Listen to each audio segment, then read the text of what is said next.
দেখো, আমি ফার্স্টে জার্নাল নিয়ে কিছু কথাবার্তা বলি। আমাদের আজকের চ্যাপ্টারের নাম হচ্ছে জার্নাল, লেজার, ট্রায়াল ব্যালেন্স, অর্থাৎ এটার বাংলা হচ্ছে জাবেদা, খতিয়ান এবং রেওয়ামিল। এই জাবেদা, খতিয়ান, রেওয়ামিল চ্যাপ্টারে জাবেদাটা হচ্ছে সব থেকে বেশি ইম্পর্টেন্ট। এইটাই স্টুডেন্টরা ভুল করে। তো এই জাবেদা কয়েক ধরনের হয়। একটা হচ্ছে purchase related journal. Purchase related journal মানে হচ্ছে ক্রয় সংক্রান্ত জাবেদা। সেলস রিলেটেড জার্নাল বিক্রয় সংক্রান্ত জাবেদা। এক্সপেন্স রিলেটেড জার্নাল মানে হচ্ছে ব্যয় সংক্রান্ত জাবেদা। রেভিনিউ রিলেটেড জার্নাল, এটা মানে হচ্ছে আয় সংক্রান্ত জাবেদা। রেভিনিউ রিলেটেড জার্নাল, আয় সংক্রান্ত জাবেদা। এরপরে আরো আছে, যেমন হচ্ছে ক্যাপিটাল রিলেটেড, ক্যাপিটাল রিলেটেড। তারপরে আছে হচ্ছে ড্রয়িংস, উত্তোলন, ড্রয়িংস রিলেটেড। মানে এইরকম কিছু জার্নাল আছে যেগুলো আমাদের শিখতে হবে। পারচেস রিলেটেড জার্নাল মানে ক্রয় সংক্রান্ত জাবেদা। সেলস রিলেটেড মানে বিক্রয় সংক্রান্ত জাবেদা। এক্সপেন্স রিলেটেড মানে ব্যয় সংক্রান্ত। রেভিনিউ রিলেটেড মানে হচ্ছে আয় সংক্রান্ত। তারপরে আমাদের আছে হচ্ছে ক্যাপিটাল রিলেটেড, মূলধন সংক্রান্ত। ড্রয়িংস, ড্রয়িংস মানে হচ্ছে উত্তোলন রিলেটেড। মানে এগুলো হচ্ছে আমাদের কত ধরনের জাবেদা আছে। তো আমরা ফার্স্টে যেটা শিখবো সেটা হচ্ছে পারচেস রিলেটেড জার্নাল। আমরা এখানে একটা হেডিং দিয়ে দিব, purchase related journal. Purchase related journal. Purchase related journal মানে হচ্ছে ক্রয় সংক্রান্ত যে জাবেদা, সেই জাবেদাগুলো পারচেস রিলেটেড জার্নাল। যেমন এক নম্বরে আমি যদি একটা এন্ট্রি দেই, পারচেস। আচ্ছা, এখানে সায়েন্স ব্যাকগ্রাউন্ড আছে, কেউ আসো একটু বলো তো, সায়েন্স থেকে বা আর্টস থেকে এসেছো? স্যার আমি জি, আছি। আমি সায়েন্স আমি থেকে। আছি। নাম বলতে হবে। আর্টস থেকে। স্যার আমি তাবাসসুম তামজিদ। মনীষা, আর্টস থেকে। ওকে, তিনজন আছে মনে হয়। আচ্ছা, যারা সায়েন্স বা আর্টস থেকে এসেছো তাদের জন্য আমাদের কিছু বেসিক ক্লাস আছে। আমাদের ইউটিউব চ্যানেলে সেটা দেওয়া আছে। হ্যাঁ, আমাদের যে ইউটিউব চ্যানেল আছে বিবিএ ভিশন, ওইখানে কিন্তু আমাদের বেসিক ক্লাসটা দেওয়া আছে। তো তোমরা যারা সায়েন্স বা আর্টস থেকে ক্লাস করতেছো তাদেরকে বলবো ওই বেসিক ক্লাসটা তোমাকে একটু করে নিতে হবে। ওই বেসিক ক্লাসটা করে নিলে হিসাব বিজ্ঞান রিলেটেড তোমার একটা দারুণ আইডিয়া হয়ে যাবে যে হিসাব বিজ্ঞান কি, এটা কেন করা হয়, এটা কাদের জন্য। হ্যাঁ, এই এই বিষয়গুলো তোমার একদম ক্লিয়ার হয়ে যাবে। তো যারা যারা আমাদের ইউটিউব চ্যানেলটা চিনো না তাদেরকে আমি দেখাই দিচ্ছি। এই যে বিবিএ ভিশন যে ইউটিউব চ্যানেলটা আছে, এটা হচ্ছে আমাদের ইউটিউব চ্যানেল। এখানে গেলে তুমি সব ক্লাসগুলো এখান থেকে দেখতে পারবা। মানে অনেক ফ্রি ক্লাস দেওয়া হয়েছে এখানে। এখানে সব ক্লাস থাকে না, বাট অনেক ফ্রি ক্লাস দেওয়া হয়েছে। আমাদের এই যে 29.7K সাবস্ক্রাইবার আছে, হ্যাঁ, প্রায় 30,000-এর কাছাকাছি। তো আমাদের এখানে অনেক ক্লাস দেওয়া আছে, ফ্রি ক্লাস। এগুলা তুমি তোমার সুবিধা মতো সময়ে কিছু ক্লাস করে নিতে পারবা। হ্যাঁ, এটা অ্যাকাউন্টিং এর উপরে দেওয়া আছে, ফিনান্সের উপরে দেওয়া আছে, হিস্ট্রির উপরে দেওয়া আছে। ঠিক আছে, অনেকগুলো ক্লাস এখানে দেওয়া আছে, ফ্রি ক্লাস। তুমি এগুলা করতে পারবা। আচ্ছা, তো এইখান থেকে ওই যে বেসিক ক্লাসের কথা বললাম, তুমি এই বেসিক ক্লাসটা এখান থেকে করে নিবা। ওখানে লেখা আছে যে হিসাব বিজ্ঞানের হাতে খড়ি ক্লাস। এই হাতে খড়ি ক্লাসটা তোমার লাগবে। যেমন এই যে এখানে দেখা দিচ্ছি, এই যে দেখো, হিসাব বিজ্ঞানের হাতে খড়ি ক্লাস 1 আর এই যে হিসাব বিজ্ঞানের হাতে খড়ি ক্লাস 2। এই দুইটা ক্লাস তুমি যদি দেখো তাহলে যারা সায়েন্স বা আর্টস থেকে এসেছো তাদের জন্য খুব হেল্প হবে। হ্যাঁ, এগুলো একটু দেখে নিবা। ওকে, আচ্ছা, যেখানে ছিলাম আমরা, আমরা জানি যে আমাদের হিসাব বিজ্ঞানে দুইটা দিক থাকে। একটা দিককে আমরা বলি হচ্ছে ডেবিট, বাংলায় লিখে দিচ্ছি এখানে। একটা দিককে আমরা বলি হচ্ছে ডেবিট, আর আরেকটা দিককে বলি আমরা হচ্ছে ক্রেডিট। এখন অনেকে বললো যে ভাইয়া ডেবিট ক্রেডিট কি, তোমাদের মধ্যে কেউ বলতে পারবা যে ডেবিট ক্রেডিট কি? কে বলতে পারবা যে ভাইয়া ডেবিট কি, ক্রেডিট কি? ডেবিট ক্রেডিট কি?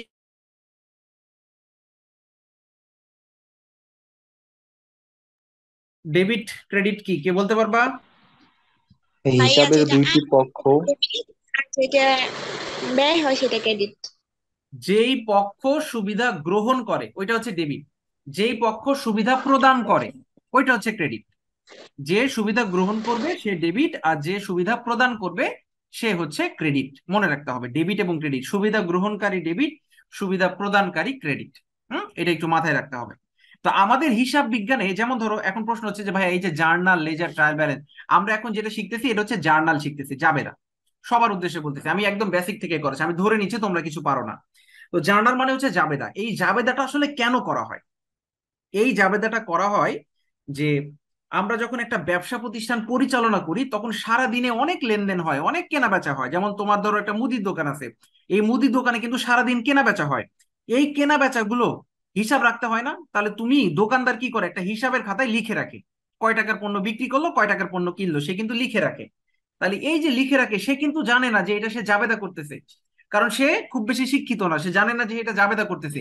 কিন্তু হিসাব বিজ্ঞানের ভাষায় এটাকে আমরা জাবেদা বলি, জার্নাল বলি। অর্থাৎ সে যা কেনা বেচা করতেছে এইটাকে আমরা প্রাথমিকভাবে যে বইয়ে লিপিবদ্ধ করি ওইটা হচ্ছে জাবেদা। অর্থাৎ আমাদের সারা দিনের লেনদেন সমূহ, সারা দিনে যত লেনদেন হবে সেগুলো আমরা যে বইয়ে লিপিবদ্ধ করব ওইটাকে আমরা বলছি জাবেদা। এখানে ক্রয় থাকতে পারে, বিক্রয় থাকতে পারে, ক্রয় ফেরত, বিক্রয় ফেরত, তারপরে বিভিন্ন খরচ থাকতে পারে, আয় থাকতে পারে, হ্যাঁ অনেক কিছু, উত্তোলন থাকতে পারে, অনেক কিছু থাকতে পারে। এই ধরনের এন্ট্রি গুলোকে আমাদের জাবেদা দিতে হবে। আর জাবেদার হচ্ছে দুইটা দিক, একটা হচ্ছে ডেবিট, একটা হলো ক্রেডিট। জাবেদার দুইটা দিক, একটা হচ্ছে ডেবিট আর একটা হলো ক্রেডিট। এটা একটু মাথায় রাখতে হবে, একটা ডেবিট একটা ক্রেডিট। এখন অঙ্ক শুরু করার আগে এই ডেবিট ক্রেডিট নিয়ে আরেকটু ক্লিয়ার আমি করে দিব তোমাদের, যাতে তোমাদের অঙ্ক বুঝতে সুবিধা হয়। যেমন কি কি ডেবিট আমি একটু সেটা লিখে দিচ্ছি। যেমন অ্যাসেটস, তারপর হচ্ছে এক্সপেন্স, আর হচ্ছে ড্রয়িংস। অ্যাসেটস, এক্সপেন্স, ড্রয়িংস, এই যে তিনটা যে নাম লিখলাম, অ্যাসেটস, এক্সপেন্স, ড্রয়িংস, এগুলো যদি বৃদ্ধি পায়, এগুলো যদি বৃদ্ধি পায় তাহলে ডেবিট হবে। ডেবিটকে সংক্ষেপে ডিআর লেখা হয়। আর এগুলো যদি হ্রাস পায়, এগুলো যদি হ্রাস পায় তাহলে ক্রেডিট হবে। ক্রেডিটকে সংক্ষেপে সিআর লেখা হয়, অর্থাৎ ডিআর আর সিআর। এখন প্রশ্ন হচ্ছে ভাইয়া, অ্যাসেট এক্সপেন্স, অ্যাসেট মানে কি? সম্পদ। এক্সপেন্স মানে হচ্ছে ব্যয়, আর ড্রয়িংস মানে উত্তোলন। তাহলে সম্পদ, ব্যয়, উত্তোলন, সম্পদ, ব্যয়, উত্তোলন, এগুলো যদি বৃদ্ধি পায় ডেবিট, এগুলো যদি হ্রাস পায় তাহলে হচ্ছে ক্রেডিট। বৃদ্ধি পেলে ডেবিট, হ্রাস পেলে ক্রেডিট। আরেকটা আছে, সেটা হচ্ছে ইনকাম। ইনকাম মানে হচ্ছে আয়। এরপরে হচ্ছে লাইবিলিটিস। লাইবিলিটিস মানে কি? লাইবিলিটিস মানে তাই তাই তাই, ভেরি গুড।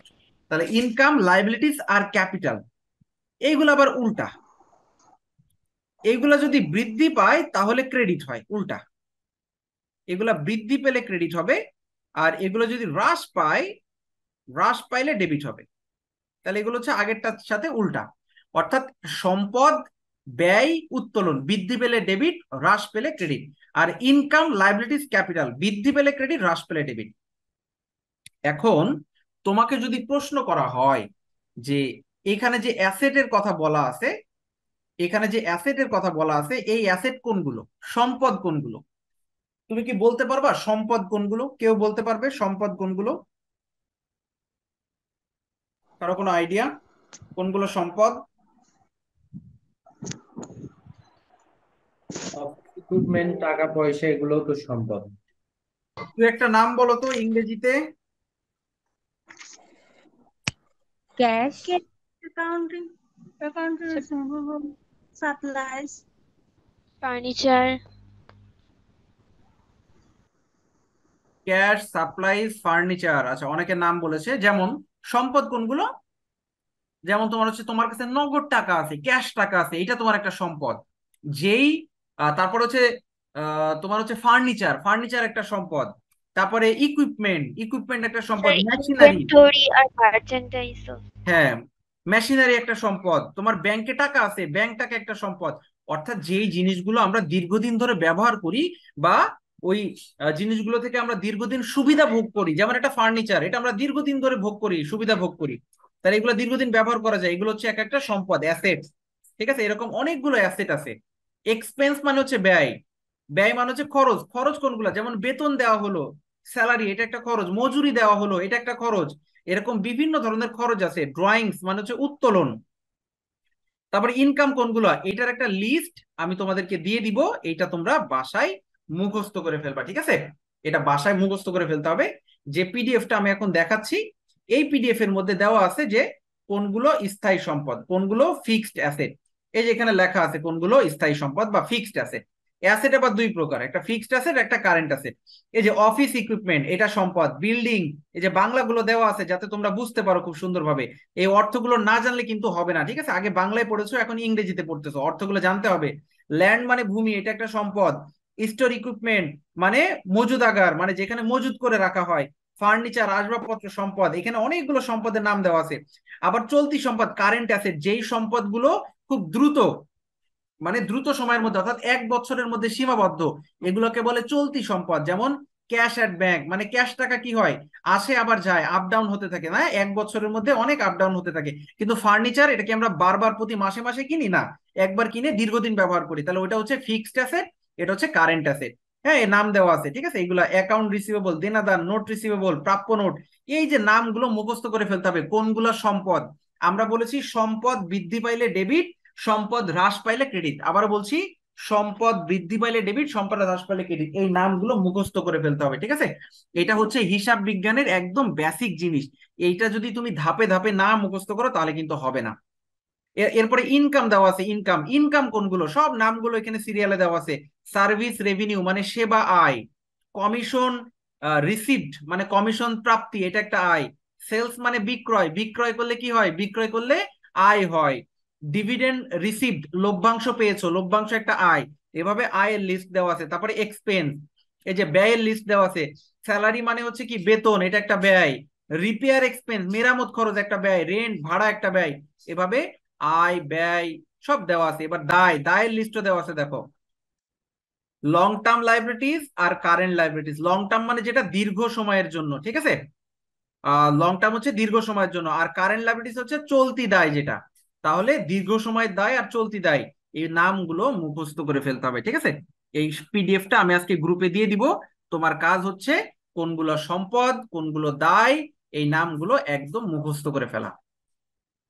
তাহলে আমাদের অঙ্ক করতে সুবিধা হলে, না হলে কিন্তু আমরা অঙ্ক বুঝতে পারবো না, ঠিক আছে?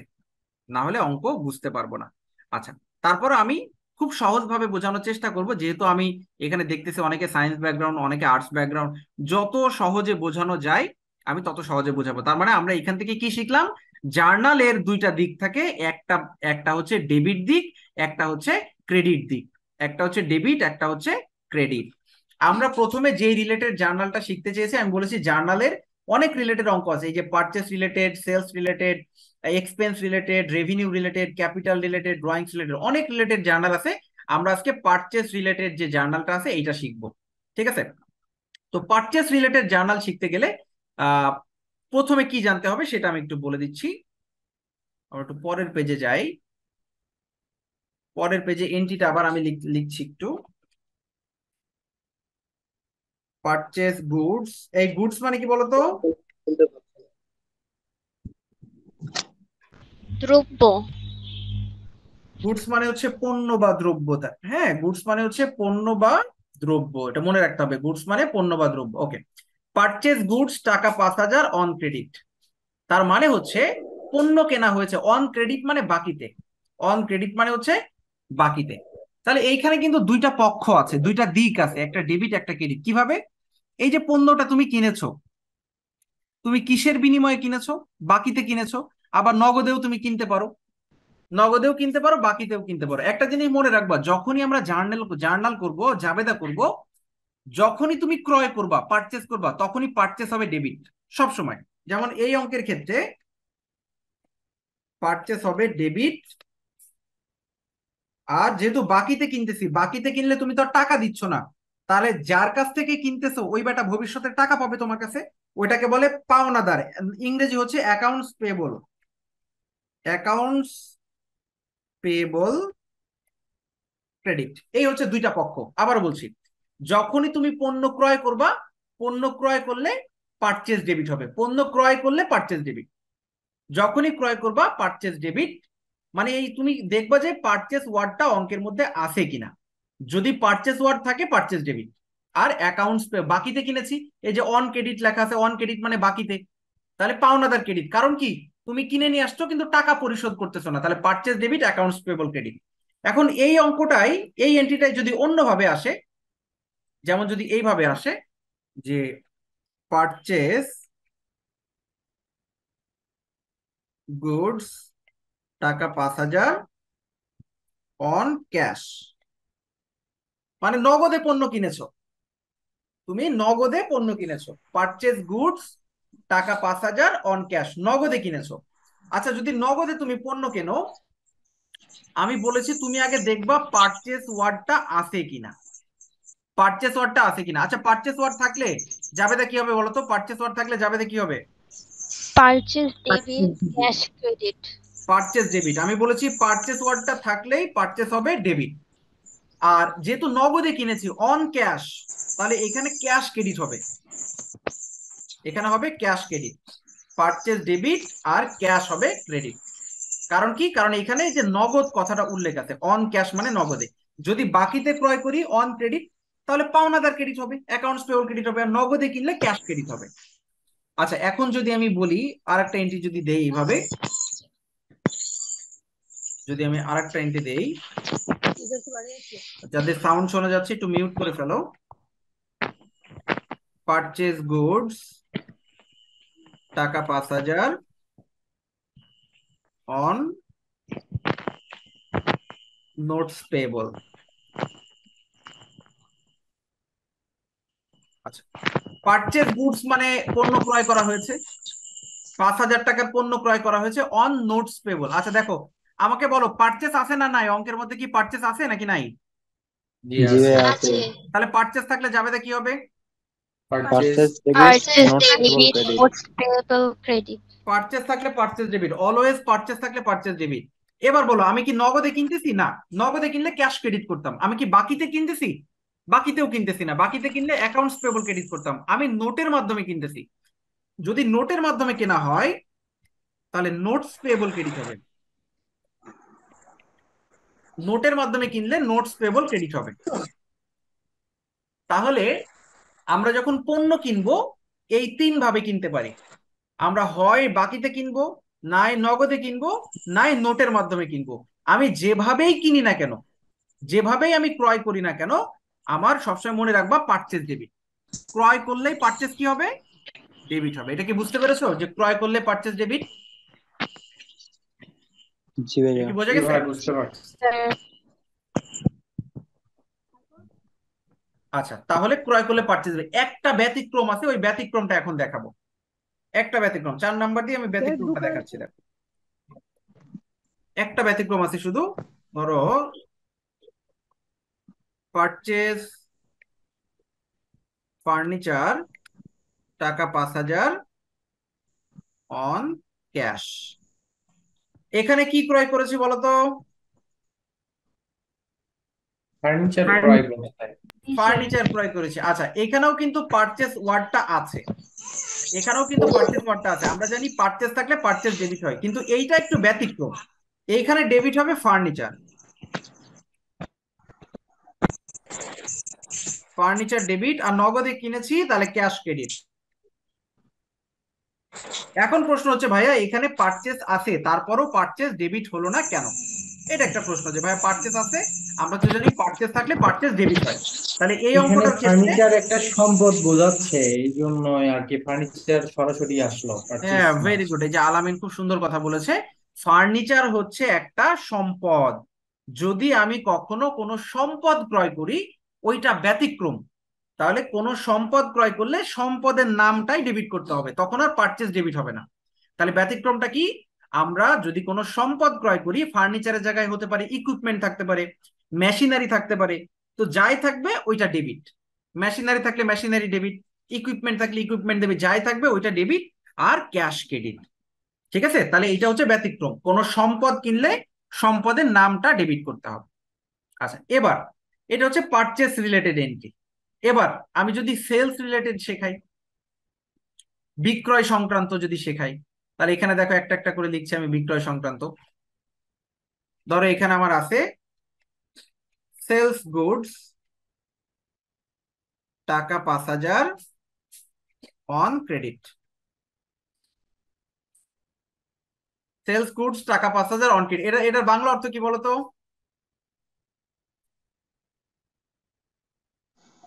পণ্য বাকিতে বিক্রয় বাকিতে বিক্রয় বিক্রি করছে। করেছি, অন ক্রেডিট মানে বাকিতে, বাকিতে বিক্রি করেছে। আচ্ছা, কারো কাছে যদি তুমি বাকিতে বিক্রি করো, তার কাছে তো ভবিষ্যতে টাকা পাবা। তো যার কাছে ভবিষ্যতে টাকা পাবা তার নাম কি বলতো, তাকে কি বলা হয়? Account receivable. হ্যাঁ, দেনাদার বা অ্যাকাউন্ট রিসিভেবল। তাহলে এই বিক্রয়ের জাবেদা হবে accounts receivable, account receivable debit, আর হবে sales credit. Account receivable debit, sales credit. একটু খেয়াল করো, আমরা যখন পণ্য ক্রয় করেছি আমরা বলেছি পারচেজ থাকলে পারচেজ ডেবিট, আর এখন শিখবো অঙ্কে যদি সেলস থাকে তাহলে সেলস ক্রেডিট।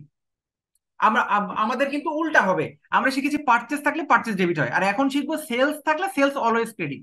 বিক্রয় থাকলেই বিক্রয় ক্রেডিট, সবসময় সারা জীবন বিক্রয় থাকলে বিক্রয় ক্রেডিট, সেলস আছে সেলস ক্রেডিট। আর এই যে অন ক্রেডিট, বাকিতে বিক্রয় করেছি না, বাকিতে বিক্রি করলে তার কাছে আমরা টাকা পাবো, যার কাছে টাকা পাবো তাকে বলে দেনাদার। তাহলে অ্যাকাউন্টস রিসিভেবল, ইংরেজি হচ্ছে অ্যাকাউন্টস রিসিভেবল।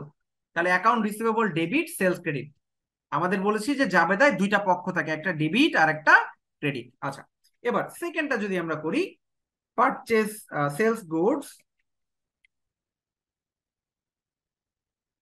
সেলস গুডস টাকা 5,000 অন ক্যাশ। এটা হচ্ছে নগদে বিক্রি করেছে, আগেরটা ছিল বাকিতে বিক্রি, এটা নগদে বিক্রি। আমাকে বলো অঙ্কের মধ্যে সেলস আছে নাকি নাই? আছে। সেলস, সেলস আছে। এই সেলস থাকলে সেলস কি হয় বলো তো? ক্রেডিট। Sales credit. সেলস থাকলে সেলস ক্রেডিট, তাহলে এটা জাবেদা কি হবে? Cash debit, cash sales debit, credit. Sales cash credit. Debit, sales credit. এটা হবে ক্যাশ ডেবিট, সেলস ক্রেডিট। কেন? কারণ এটা নগদে বিক্রি করেছি, নগদে বিক্রি করলে ক্যাশ ডেবিট, নগদ টাকা আসতেছে, আর সেলস ক্রেডিট। আমি বলেছি সেলস থাকলে সেলস ক্রেডিট, তাহলে এখানে সেলস ছিল, সেলস ক্রেডিট করে দিব। আচ্ছা, ভেরি গুড। আচ্ছা, এরপরে আমি যদি বলি সেলস গুডস টাকা 5,000 অন নোটস রিসিভেবল।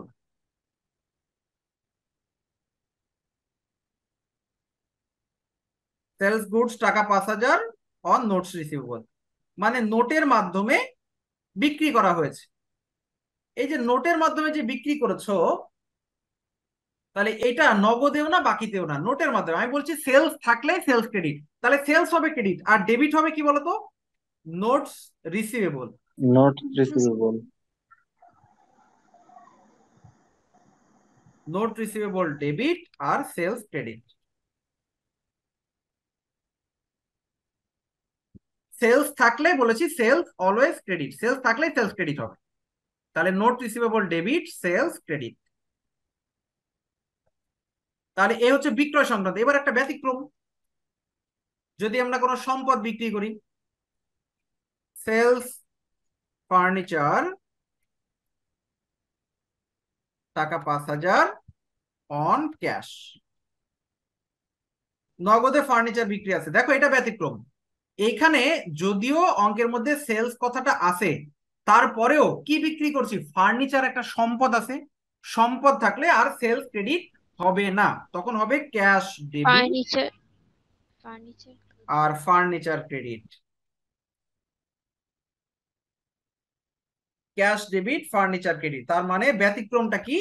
যদি সম্পদ থাকে তখন সম্পদের নাম বসাতে হয়।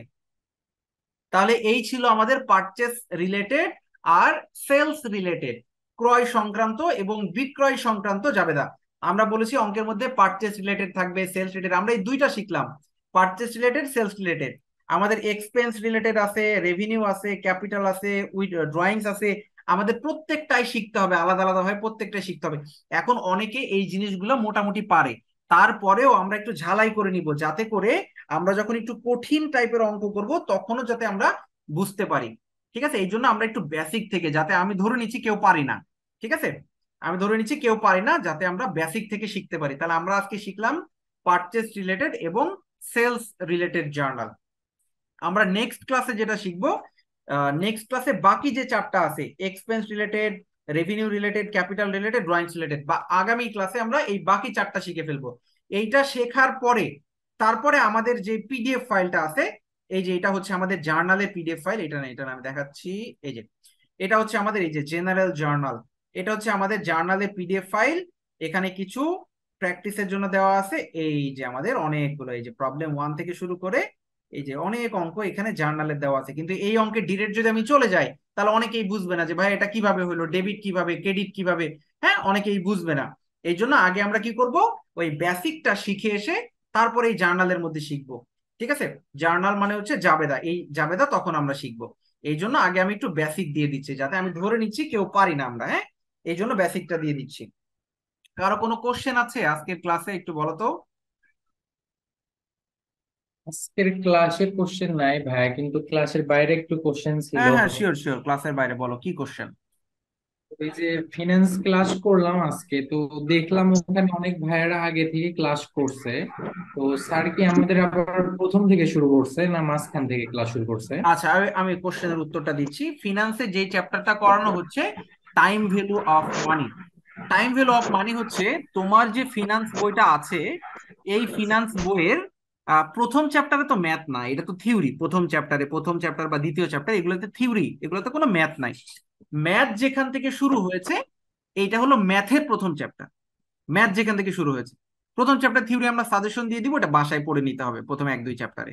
আর ম্যাথ যেখান থেকে শুরু হয়েছে, টাইম ভ্যালু অফ মানি, আমরা ওইখান থেকে ক্লাসটা শুরু করেছি। হ্যাঁ, এইখানে কিছু পুরনো স্টুডেন্ট আছে যারা আগে ভর্তি হয়েছে, কিন্তু তাদের এই প্রথম চ্যাপ্টার করানো হয় নাই।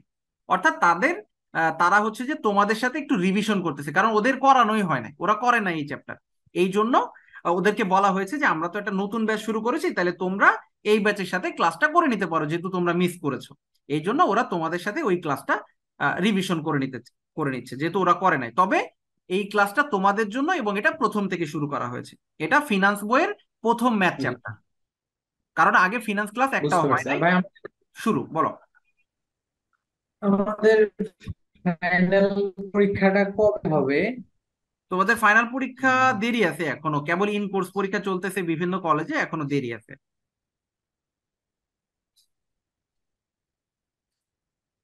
আচ্ছা আচ্ছা, আমি আরো কিছু ঠিক কোশ্চেন আছে ভাই, তোমাদেরকে একটু সমস্যা বলে নেই, দেই, আছি ইনশাআল্লাহ। যেগুলো হচ্ছে দরকার। যেমন আচ্ছা, থিওরি ক্লাসের কথা বলি, যেমন আজকে কিন্তু ইকোনমিক্স ক্লাস দেওয়া হয়েছে। আমি তোমাদের সবার উদ্দেশ্যে একটু বলছি, এই থিওরি সাবজেক্টের ক্লাসগুলো, এইগুলো কিন্তু একদম বইয়ের ফার্স্ট ক্লাস থেকে হবে না। কেন হবে না? কারণ আমরা কিছু ফ্রি ক্লাস নিয়েছি, সেখানে আমাদের কিছু ক্লাস আমরা নিয়েছি ফ্রি ক্লাস, এই একদম প্রথম থেকে। এখন এই ক্লাসগুলো তোমাদেরকে দিয়ে দেওয়া হবে। কিন্তু এখন এই একই থিওরি ক্লাস যদি আবার প্রথম থেকে শুরু করে, তাহলে অনেকে বোরিং ফিল করে যে ভাইয়া বারবার একই চ্যাপ্টার, একই থিওরি ক্লাস, এগুলো ভালো লাগবে না।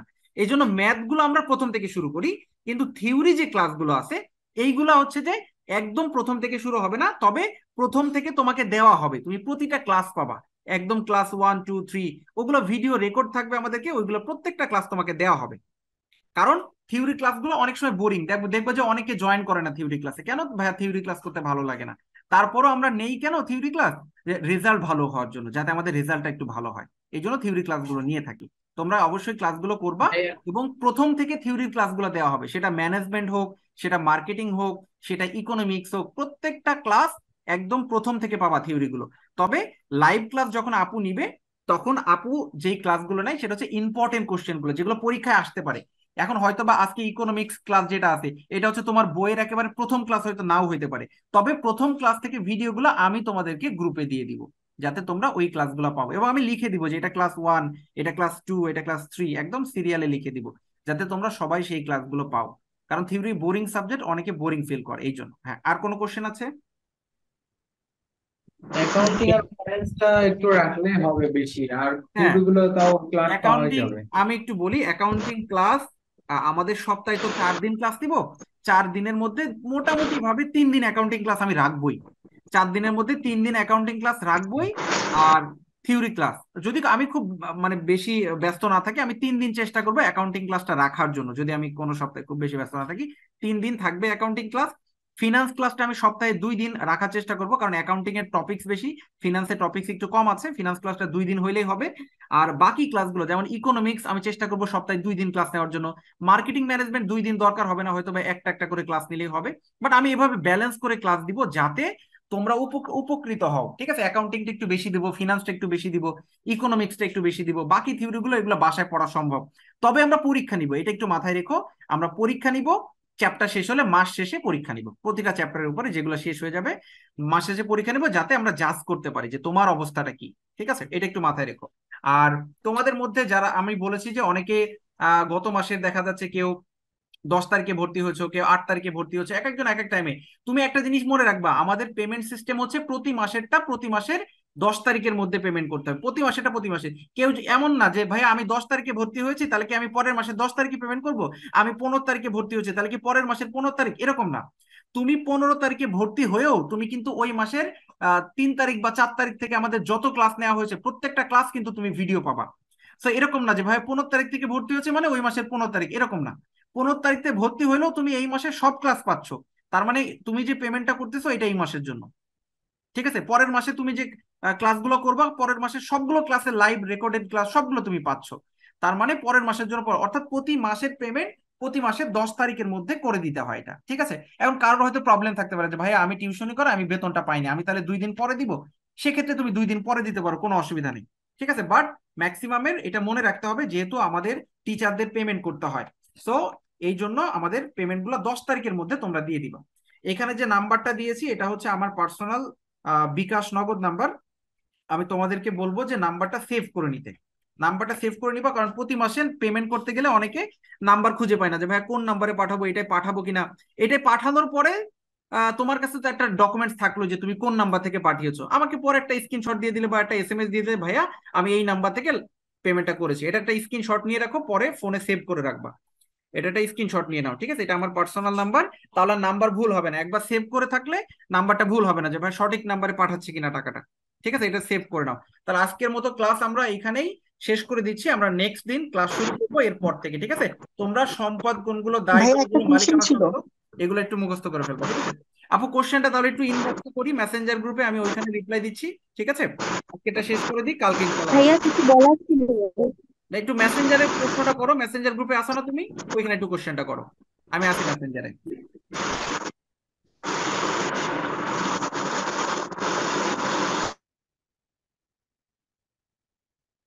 আর এটা একটু সেভ করে না সবাই স্ক্রিনশট দিয়ে নাম্বারটা।